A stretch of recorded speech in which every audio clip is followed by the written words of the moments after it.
Okay, everybody, good morning. It's time to go to Starbucks, right? Yeah, let's go.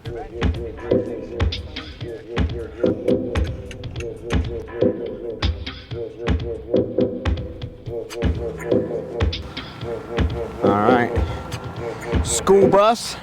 This one ain't going to school, it's going to Oshkosh. Indeed, everybody, welcome back to the second day here of the Oshkosh tour. Again, now arriving by car. Now I can really see how vast and huge this whole area is where the Oshkosh event takes place. This is now like a, 20-minute walk from the parking lot to the event. Everybody, today we've got some very big things on the bucket list. Everybody, we're gonna talk ugly planes.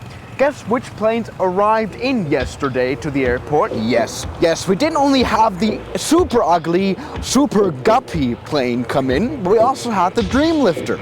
You know, 2 cargo planes that are very interesting from Boeing. We're going to take a look at those today here at the Boeing Plaza in the middle of the whole event. Let's go.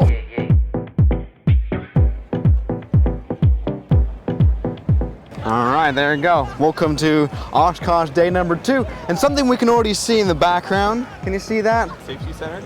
Yep. No. That is a Dreamliner. Really? And we were like... A Dreamlifter.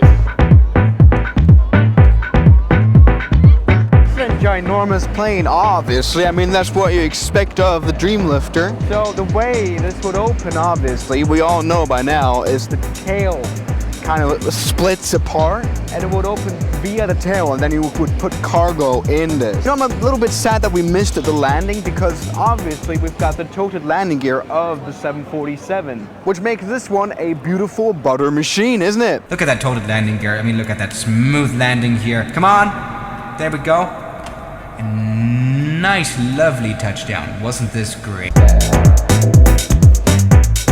So deformed, almost unsymmetrical. Unfortunately, we can't enter the Dreamlifter just yet.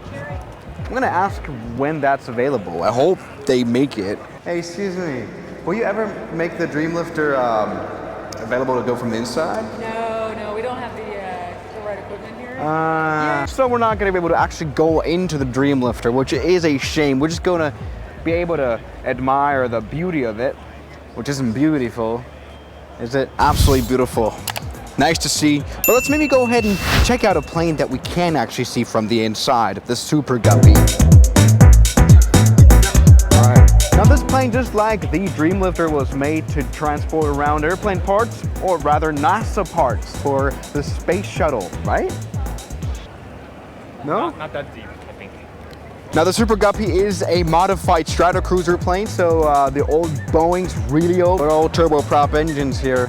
This is great. We can now have a very detailed look of this plane that we've talked before on the channel. Oh, that is a tail strike. Now this is coming straight from the Johnson Space Center in Texas. Landing gear incorporated in the wing. And again, everyone, here at EAA AirVenture Oshkosh 23, it's Monday. Let's get pumped for some airplanes. In 5 minutes, we're going to interview one of the pilots of the Super Guppy. Great. Come on over and check that out. What size runway do you need to land this on, or what's the shortest length that you can land on? The shortest that we have is 7,000 feet. Oh, that is the tail strike. Okay, everyone, so let's kick this off. We do interviews all week, and you can check them out over /live. And that's first.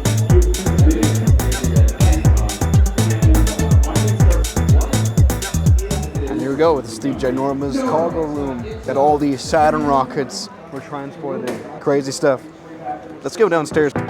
Brochure is great right here. You can see now, the Super Guppy is one of the girthiest planes on the planet, even more girthy than the Dreamlifter, which I wouldn't have thought.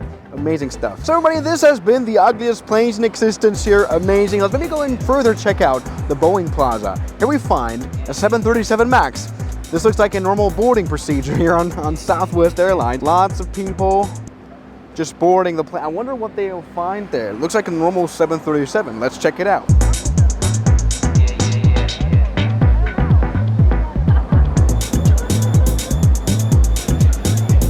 Good. Oh, it smells so fresh. It smells like freshly taken out of the box. It is. Real nice. Wow. No one's ever taken a seat here. I would guess everybody will come aboard a plane that's only a week old. Isn't this interesting? And it smells new.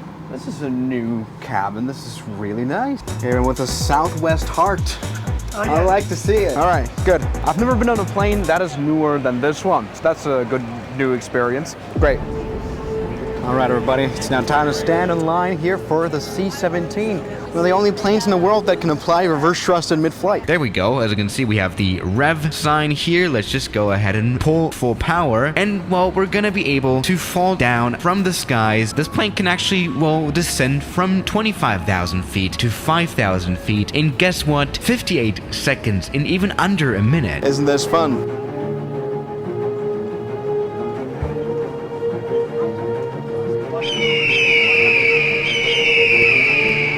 As you can see here, the C-17 is probably the most crowded plane here so far on the Expo. Really crazy long lines here. But there's an incredibly long line to go actually into the cockpit. I'm probably not gonna waste my time and stand here, even though this is really cool. We're just gonna use flight simulator pictures to showcase the cockpit, because we don't care. Yeah, that was a Ryanair landing. Right now, standing in line for the very special 707 KC-10, another vintage old Boeing plane here on the Boeing Plaza.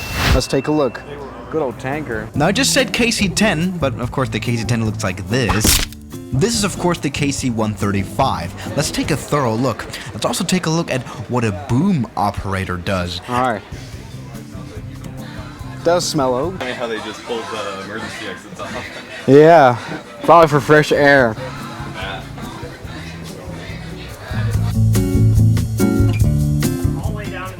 Section. You guys can step down into cool. it. Yeah. Sure. Cool. So yeah, we'll lie down in this middle section to do air refueling. Oh, okay. And then we'll look out the window, and then the door comes up like this, so it is a clear view. It doesn't look like that from here, but it is a bigger window. We'll fly the boom with our right hand on that joystick over there. Left hand is extension retraction. Wow. So interesting. All right, thank you very much. But it might now be time to check out the cockpit. Ah.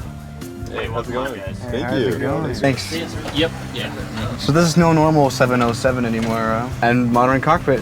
I don't really follow this. Okay. How does it fly compared to what you normally fly? It's a bear Yeah. to land, especially right now. We can't use our autopilot below 10,000, so it's made the whole tanker fleet better pilots because of it. Okay.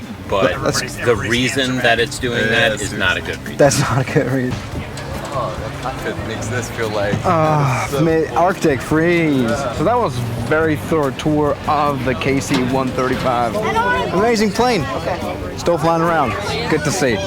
Time for some lunch. So everybody, that marks the second day of the Oshkosh vlog. Visiting the Boeing Plaza and learning about some Boeing planes. I'll see you guys tomorrow where I'll be flying a very special plane. Until then, good night. Now, thank you very much to my highly supporting members like Jamie Ashton, Mike C, James Duram, Ragings, Met RLG, Matt Fan Z, Moritz, Bellhausen, Knots Enthusiast, Shadow, New York, Ryland Williams, Kelly Chaos, John O'Brien, and I'm addicted to Airbus A380s. Thank you.